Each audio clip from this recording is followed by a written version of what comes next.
I'm so glad you could join us today. My name is Cheryl Cook, and I'm proud to be the CEO of Avodah. So one of the bright spots of this virtual world that we're now living in is that for Avodah, we're able to bring together our supporters, our core members, our stakeholders from across the country, and introduce you to the work that's happening on the ground in our 4 cities. Today, you're going to be introduced to 4 amazing core members who are serving in Chicago, in New Orleans, in New York, and in Washington, D.C. They're members of an even more incredible 2020-2021 cohort of 74 service corps members who are doing critical justice and anti-poverty work, all working for a year in this challenging moment. And we know that especially now, there's a real need for justice work. For those of you who might be new to Avodah, Avodah develops social justice leaders whose work is informed by Jewish values and who inspire the Jewish community to work toward a more just and equitable world. The Service Corps is Avodah's signature program, and young Jewish leaders spend a year working at a not-for-profit, living communally in the Avodah Bayit, or house, and participating in an intensive leadership development program exploring justice issues through a lens of Jewish values. The Avodah Corps year, Service Corps year, is just the beginning for our Service Corps members. We know that for 22 years, with 22 years of data, this is a lifetime commitment. And we're proud that over 80% of our core members continue to be involved in justice work long after they move out of the Bayit. I'm also really proud to note that we count so many of our alumni among our supporters. I can see already that there's many alumni in this virtual room today. I also know that we have a lot of parents and grandparents of our current core members in the room, as well as my parents, and many family members of our alumni. So thank you for being here, for supporting the really hard and crucial work of your family members, that your family members are doing, and the crucial work that Avodah does to invest in and nurture Jewish social justice leaders for our community and for our country. So that said, I'm really eager to introduce you to the 4 young leaders. Please keep yourself muted during the presentation, but if you have any specific questions about the work these core members are doing, you can ask in the chat, and we'll do our best to get to those questions or pull out themes from the questions. So first, I'm really grateful to have one of Washington, D.C. core members, Jordan, here with her placement supervisor, Elizabeth, from the CARE Coalition, which stands for the Capital Area Immigrants' Rights Coalition. So Jordan, I'm going to start with you. Can you share a little bit about your background and what brought you to Avodah?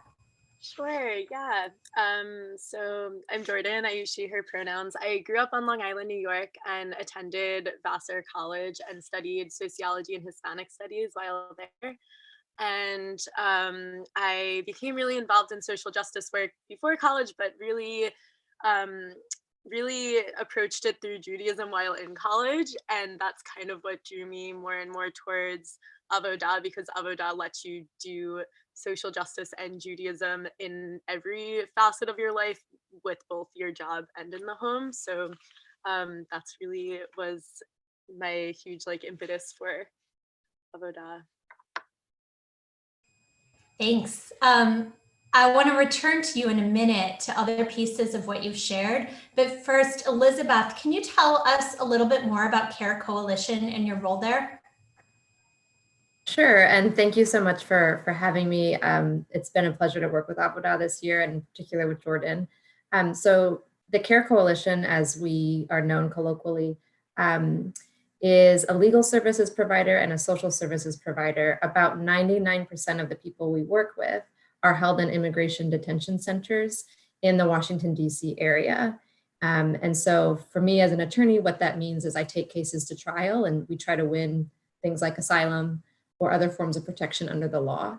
And Jordan helps in every step of the way, which we'll get to, I'm sure.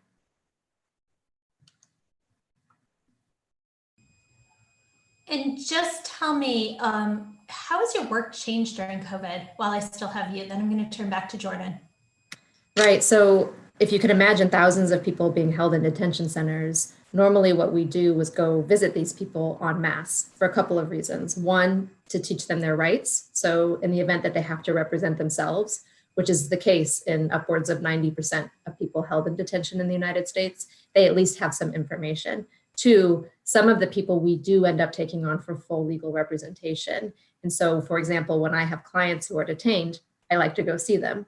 We can't do any of that anymore. So from the very beginning to when we first meet someone in detention to hopefully the day that they get out, we are conducting all of our interviews, screenings, declaration writing, and evidence gathering over the phone because of COVID-19.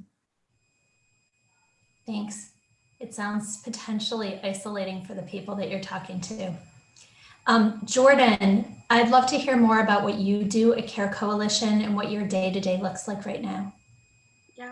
Yeah. So I am a legal assistant in the Detained Adults Program for the Universal Representation Department at CARE Coalition. And specifically, I answer to now 4 lawyers as of a few days ago with various legal tasks and casework, but also a lot of direct representation and work with clients in the form of phone calls and declaration writing. But I also will spend a lot of time filling out documents and paperwork for different clients. And I also, every few days, have to work the hotline at CARE, as do many other legal assistants and staff members. And I've worn a bunch of different hats and have definitely had that opportunity while being at CARE.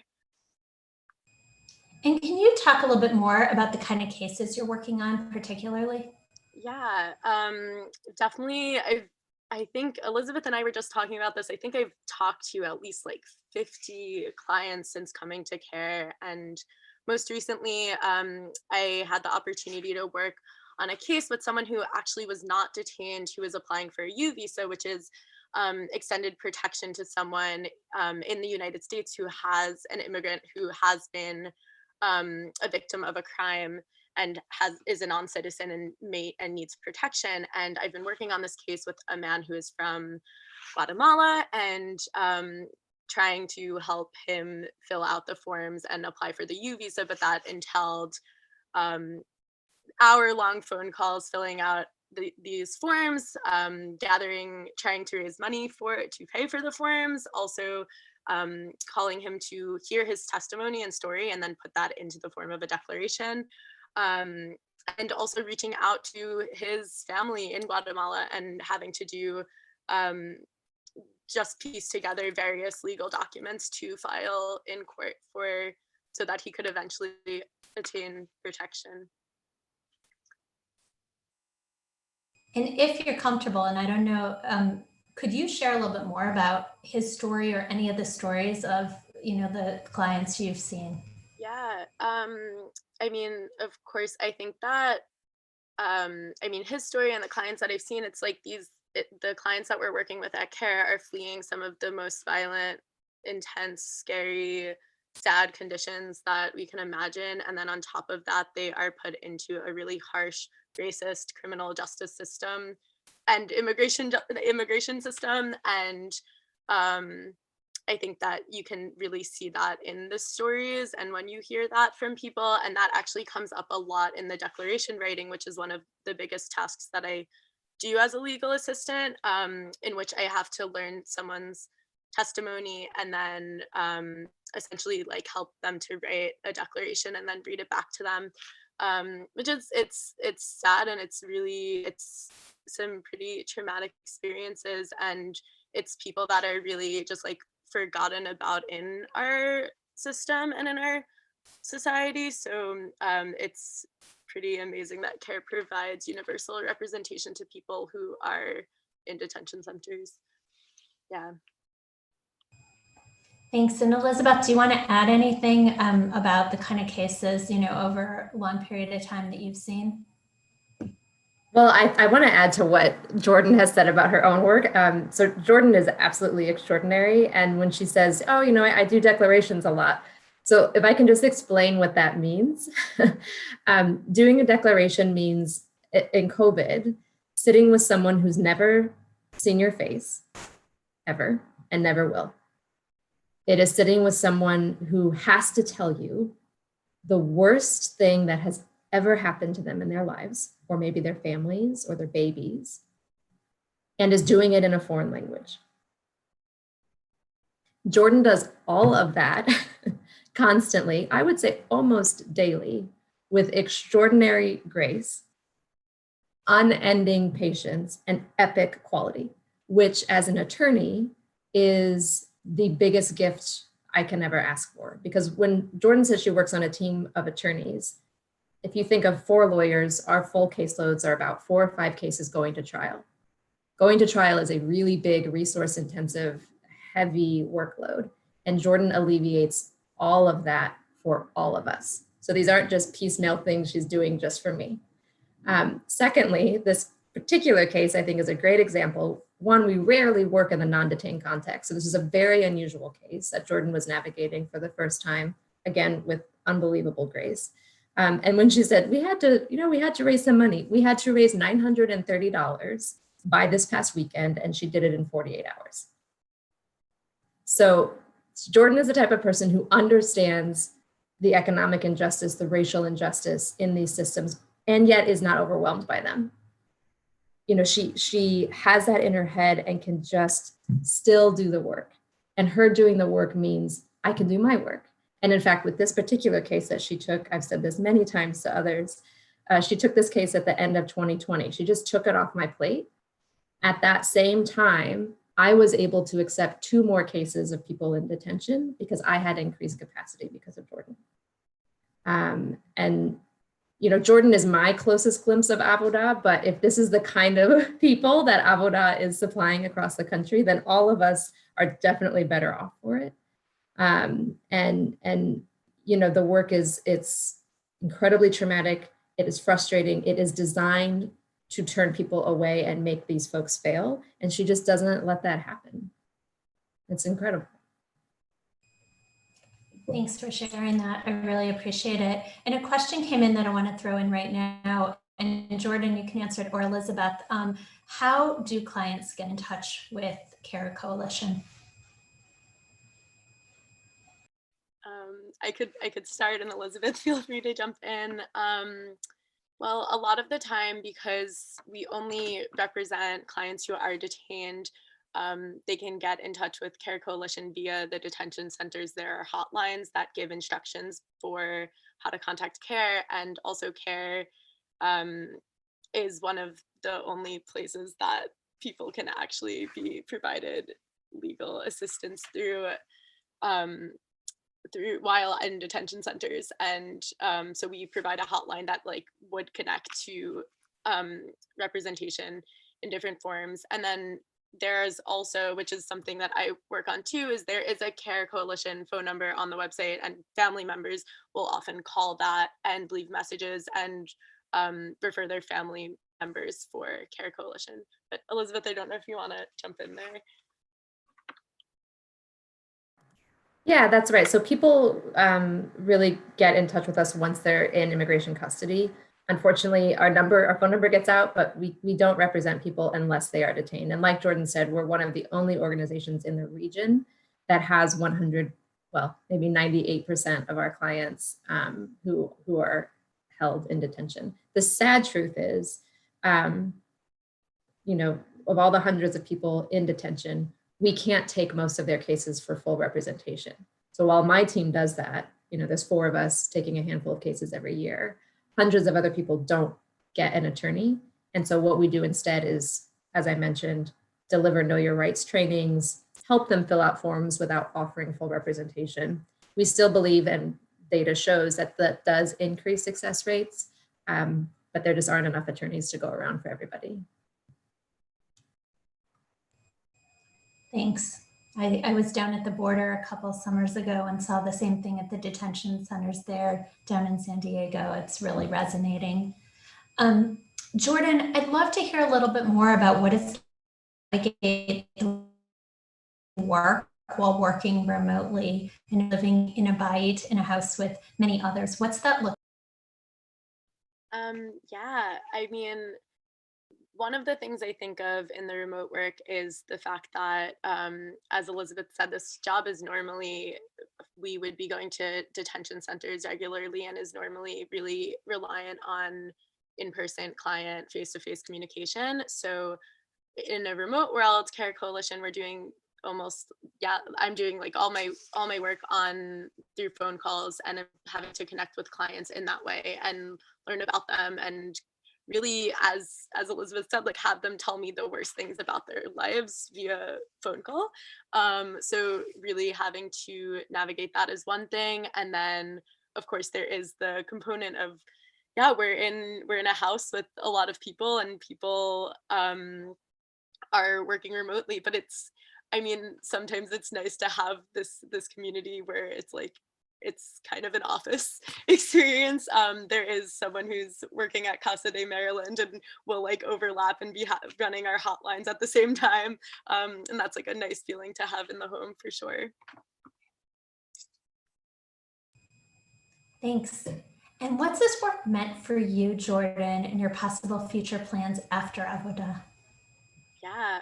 I mean, I think one of the main things is like I went into this job not knowing if I want to do law and not fully sure. And I'm definitely leaning more towards law, but actually I think the biggest takeaway or component is I don't think I will ever be doing a job that's not in some way encompassing immigration justice work. And like after seeing this, there's no way I can unsee it and not also see how immigration justice is also, as Elizabeth was saying, is also a racial justice issue. It's also a capitalist issue. It's everywhere. It's across the board. And it's like, how can I not now just like dedicate my life to doing something in that field? So that's definitely something that CARE has opened me up to. Thank you. Thank you for saying that. We have a lot of alum in Avodah who I know will be happy to talk to you about that work as well as you continue your career. One more question came in that I'm going to throw out and see if anyone, either of you can answer, which is, have you had to deal with separation of children from their parents? And do you expect things to get better under this administration? So I think there's a couple of things there. I hope what I'm about to say is, I think probably we all know this, but doesn't get said. Immigration detention itself is inherently about separating families. So sometimes that's not done at the border where we're ripping children away and hearing their cries recorded. But everyone I have ever worked with in immigration detention has a family member here in the United States who they either aren't supporting, aren't seeing, aren't giving love to the way they want to. So this system requires families to be torn apart, whatever the optics of that are. Will some of that change under Biden? Yes, I think so. I think he's already issued executive orders, the day he was inaugurated, that address some of this. But as long as we put people into prisons who are seeking asylum, which is what we do, and Joe Biden has not said anything about changing that, we are taking away somebody's mother, somebody's sister, somebody's auntie, all of the time. And 2/3 of the detention facilities in the United States are for profit. So somebody somewhere is benefiting from it in a very real,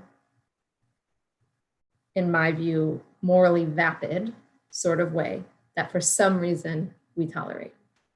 There is conversation coming out of the Biden administration. Well, I won't say there's pressure on the Biden administration about ending private detention in the immigration context. We will see if that happens.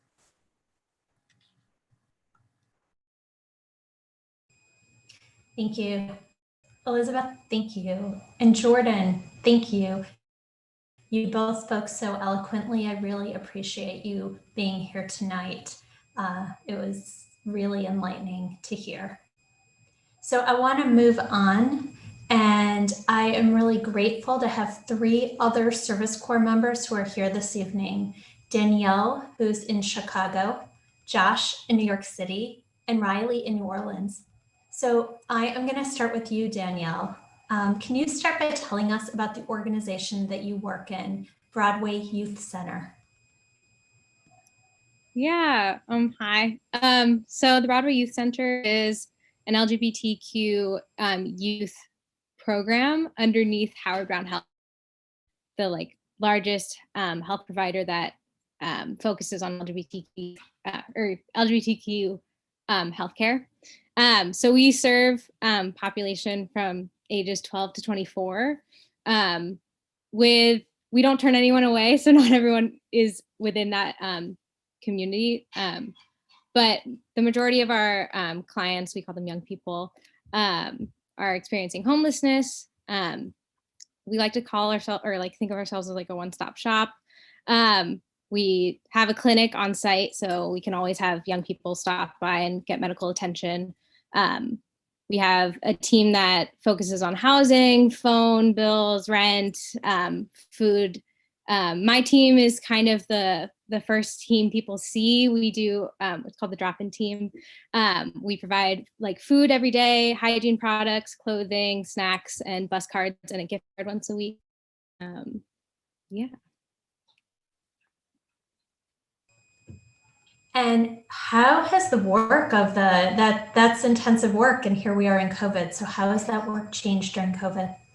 Yeah, it's still in person, at least my job specifically.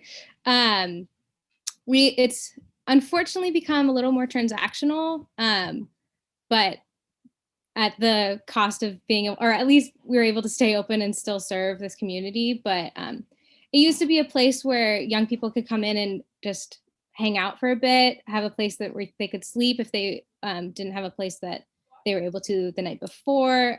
They could just play games, have a community where they could hang out. Unfortunately, now it's they can come in during the day. We have a time period of a couple of hours in the morning where they can get all the things they need, food, clothing, all the stations I talked about before. And unfortunately, they have to keep on moving. We're doing our best. We used to have after hours programs from 3 to 5, such as just places where they could hang out, communities. There's Netflix and chills where they just watch horror movies and discuss them. There's ones that help with education and vocation. We're starting those up again, which is exciting.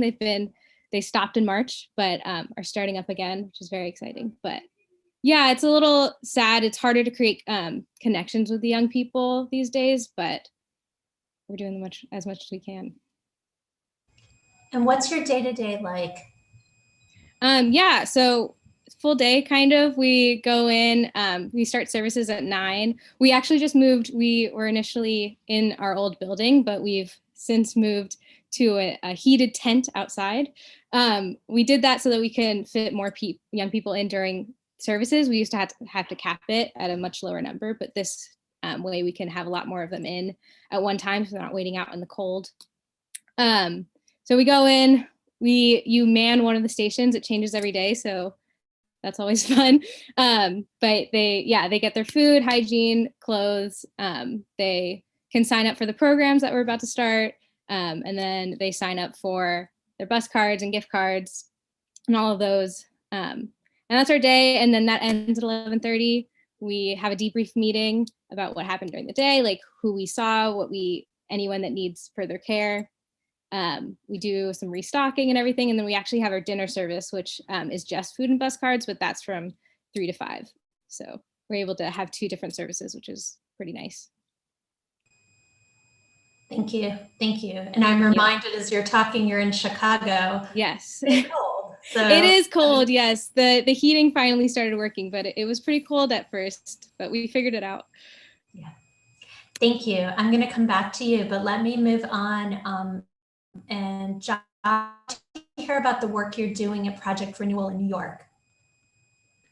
Yeah, so hello everybody, my name is Joshua. I serve as a patient outreach specialist for Project Renewal, which is a very fancy way to say that I work with the medical team to help clients make their appointments.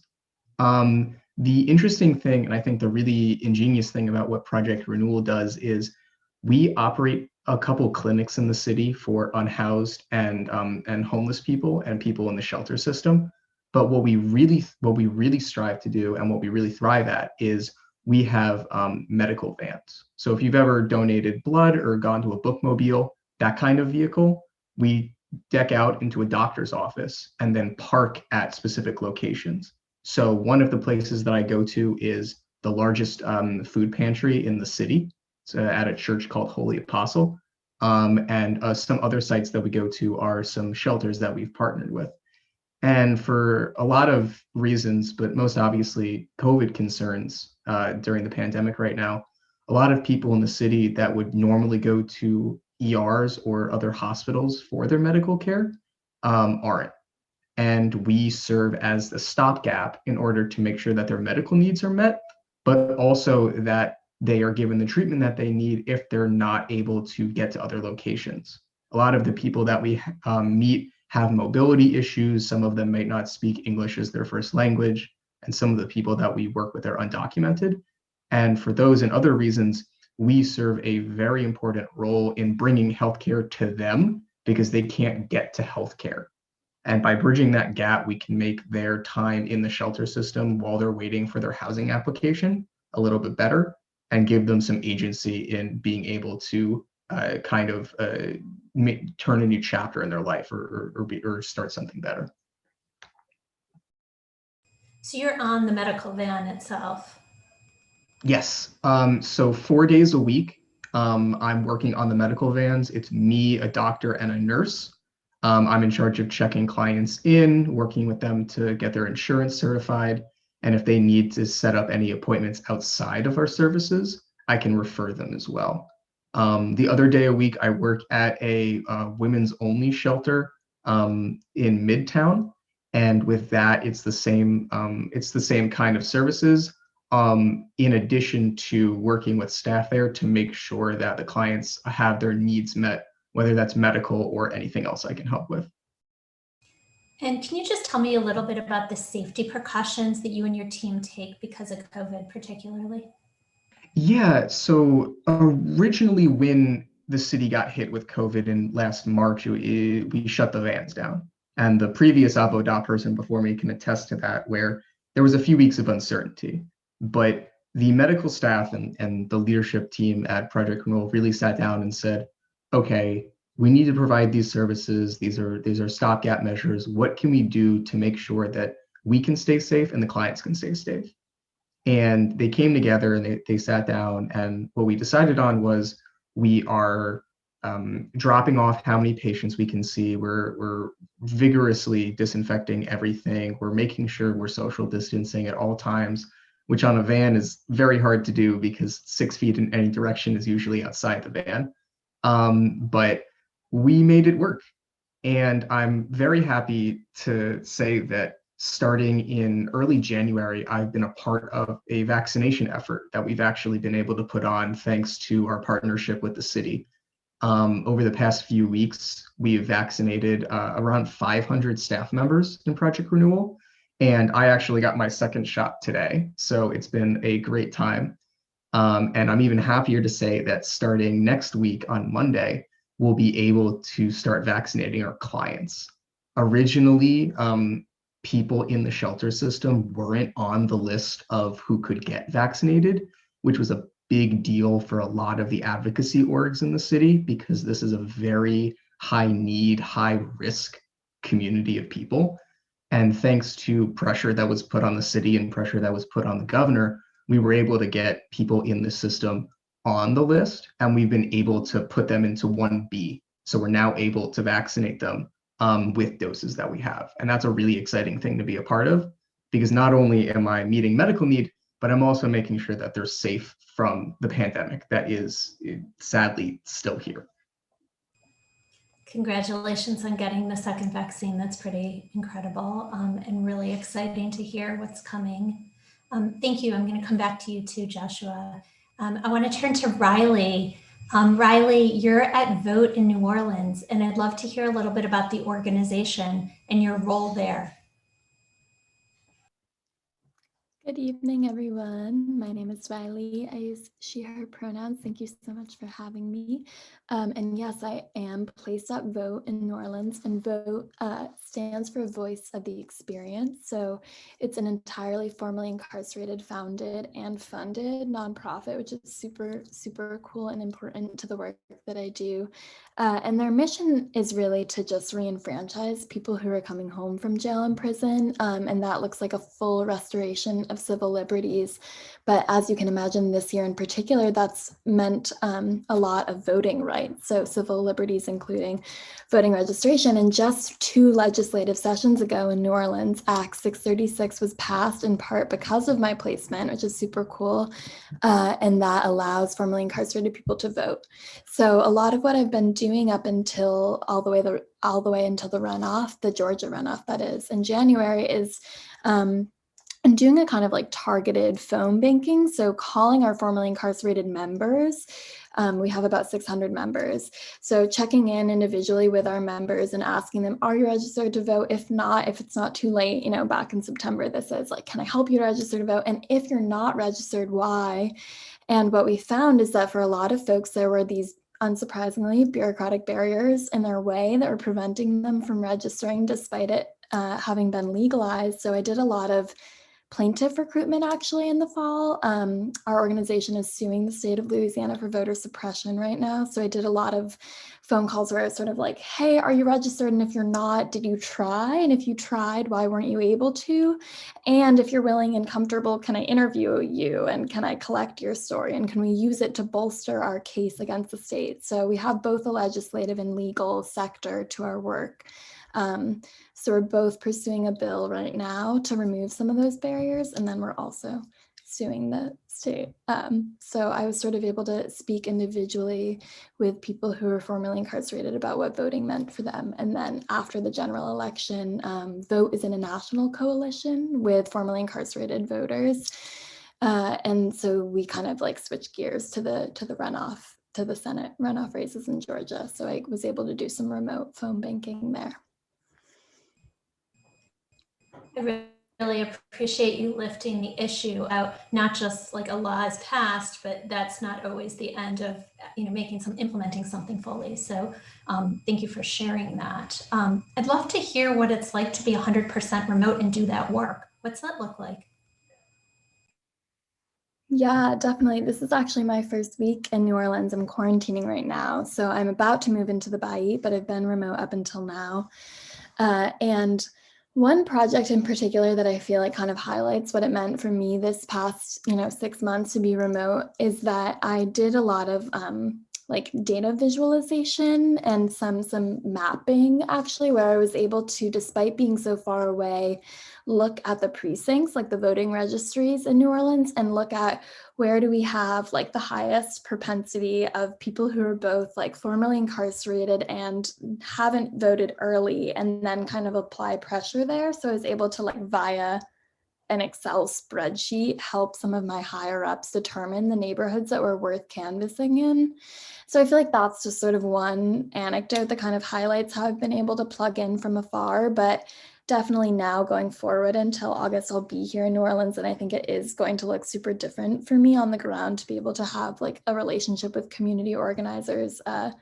VOTE has different chapters in different parishes of Louisiana. And in theory, my role is membership development coordinator, but really that means I get to kind of like report to our amazing organizers and like ask them how I can help them. And now I'm going to get to meet those folks in person from a safe distance for the first time. So I'm really excited for that. Thank you. Thanks so much, Reilly. So now I'm really going to ask a question that any of the three of you can answer. You know, obviously, that Avodah has 3 pillars for our Service Corps: a year of service at a not-for-profit, which we've just been talking about, communal living, and justice learning that's rooted in Jewish values. And so I'd love to hear a little bit more about how your experience is related to or informing your own Jewish identity. I can go. So growing up, our family, we did all the traditions, but had none of the like religious schooling. Our my sisters and our bat mitzvahs were like family reunions in Israel. So I was, and a little bit of background, my sister was in the New Orleans Corps last year, which is where I got the idea of joining Avodah. Mostly because I was jealous that she was getting this experience of having, like, gaining that background knowledge of our Judaism. I had always been not so self-conscious, but worried about the future of, like, how do I pass on traditions that I care about without knowing what they mean, where they come from.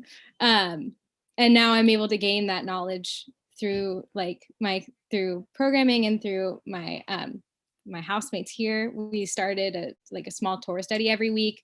A few of us, it's our first time ever reading the Torah. And we always do Shabbat every week. It's my first time ever doing Kabbalat Shabbat. So yeah, really finally being able to fully have my own form of, or create my own form of Judaism and understanding of what that means to me through learning through everyone else, which is, I'm very thankful for.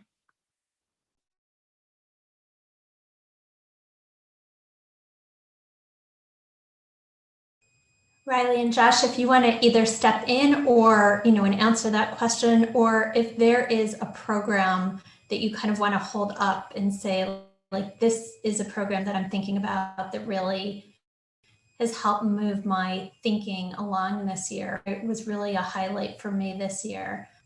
If any of you want to answer a question like that, that would be useful too on top of this.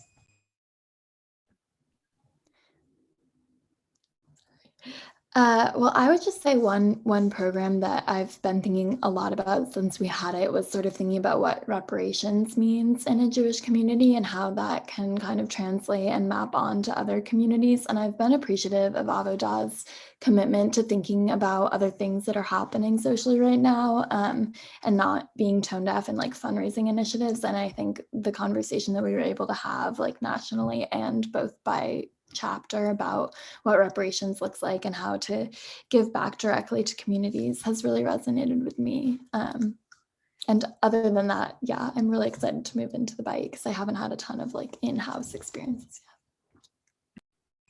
I'll bet your roommates are excited to welcome you in too. Thanks, Reilly. Josh, do you want to add anything here? Yeah, so as Reilly said, we had a very great conversation with two of our advisors, Rabbi Tuckman and Rabbi Aryeh. I believe Rabbi Aryeh is in Chicago.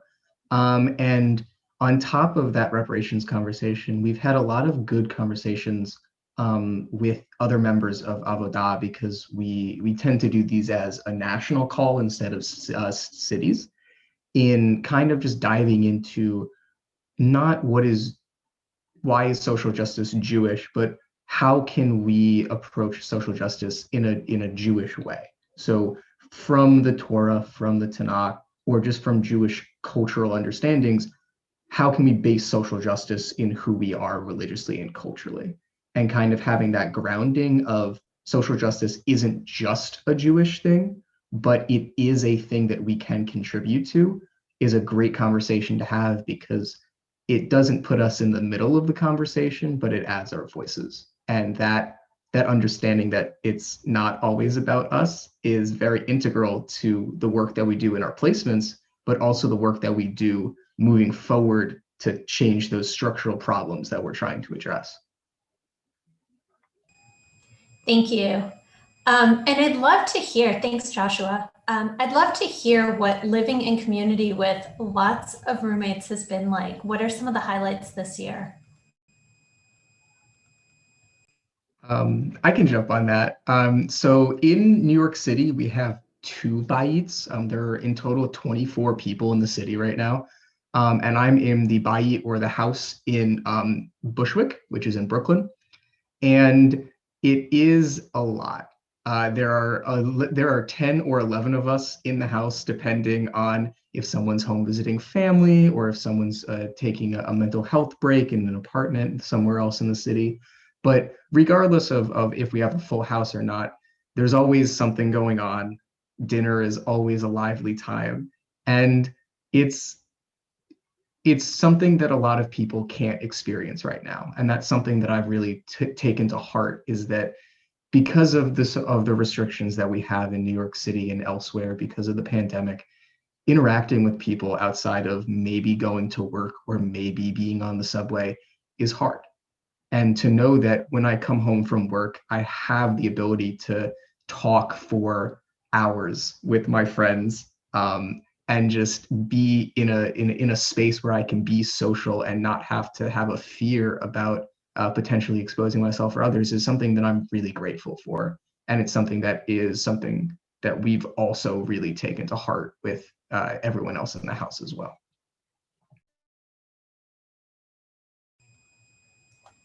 Thanks, Danielle or Reilly. Well, Reilly, I know you're not in the bite yet. Danielle, if you have anything to add, I'm happy to hear it. Yeah, I would echo pretty much everything Josh just said. Chicago we're technically split between 2 apartments, but they're tied in the back. So it's 16 of us in one space.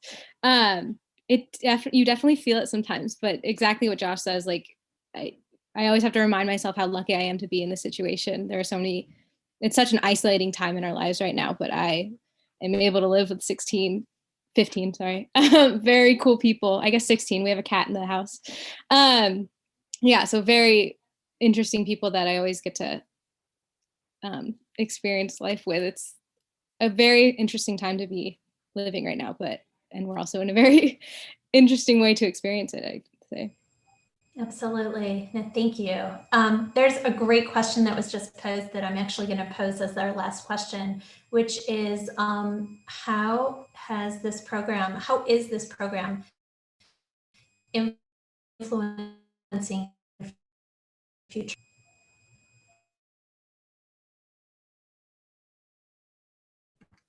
I'm happy to start with that.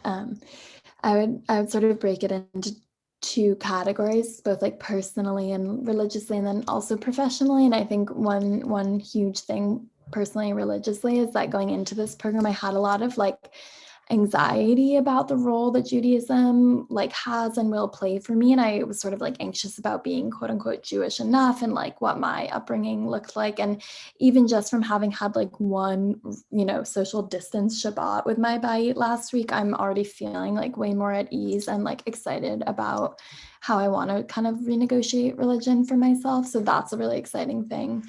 And then professionally, sort of to echo what you were saying, Jordan, I think definitely I'm feeling more interested and like convinced in a law degree and like the ways in which being barred just like does grant you access to really important spaces in social justice work. And also having gotten to like work under formerly incarcerated people, I think that'll be a really important thing for me going forward. Like undergrad, I majored in human rights, whatever that means, very nebulous undergrad. And I always have, been kind of anxious about what that will look like as well. And I think it's become clear to me that I want to be both like deferential to people with lived experience and like supplement that experience with my own education. And that has started to feel more comfortable and natural to me this year.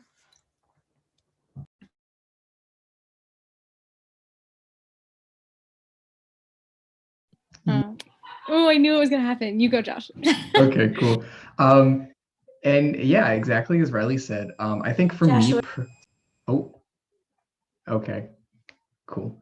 I think for me, kind of echoing what Reilly said, coming into this year, I would have described myself as Jewish, and that was more of a hesitation to engage in a community that I didn't think would accept me, just because I've been so far behind and I really wasn't involved with it for most of my life.